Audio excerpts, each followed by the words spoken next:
अहिल्यानगर जिल्ह्यामध्ये सर्वप्रथम नाशिकची बॉर्डर सोडून ज्यावेळेस आपल्या संगमनेर तालुक्यामध्ये संत निवृत्तीनाथ महाराजांची पालखी येत असते, तर यापूर्वीच आपल्या जिल्ह्याचे पालकमंत्री नामदार राधाकृष्ण विखे पाटील साहेब यांच्या मार्गदर्शनाखाली उपस्थितीत अहिल्यानगर येथे एक बैठक झाली होती आणि त्या बैठकीमध्ये मी सुद्धा मागील वर्षी आमदार नसताना यापूर्वी सुद्धा मी इथं पालखीच्या स्वागतासाठी येत होतो.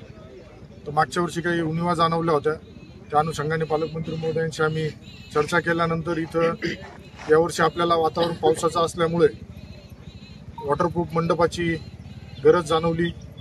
काही ठिकाणी मागच्या वेळेस शौचालया संदर्भातल्या अडचणी होत्या, त्यासुद्धा आपण लाईटीच्या असतील सर्व पूर्ण करण्याबाबत शासनाकडे निधी मागितला होता आणि पालकमंत्री महोदयांच्या सूचनेनुसार कालच आपल्याला ग्रामविकास विभागाच्या माध्यमातून 2.25 कोटी रुपये अहिल्यानगर जिल्ह्यात ज्या काही दिंड्या आहेत सर्व म्हणजे पालखी मार्ग जे आहेत तिथं ज्या सुविधा लागतात त्या सुविधांसाठी पैसे वर्ग झाले आहेत.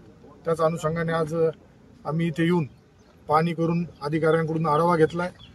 त्यामध्ये तहसीलदार साहेब असतील, BDO असेल, PI असतील, MSCBचे बी अधिकारी होते, सर्वच विभागाचे अधिकारी होते. आरोग्यापासून येणाऱ्या जे वारकरी आहेत या वारकऱ्यांना संगमनेर तालुक्यामध्ये आल्यानंतर एक त्यांचं स्वागत चांगल्या प्रकारे संगमनेरकरांच्या वतीने करण्यात येईल, पारेगाव ग्रामस्थांच्या वतीने करण्यात येईल. इथं मागील दिंडी प्रसंगी जो काही थोडा अनियमितता नाराजी व्यक्त केली होती पालखी सोहळावाल्यांनी, त्यामध्ये यावर्षी कुठल्याही प्रकारची उणीव राहणार नाही याची आम्ही काळजी घेतोय.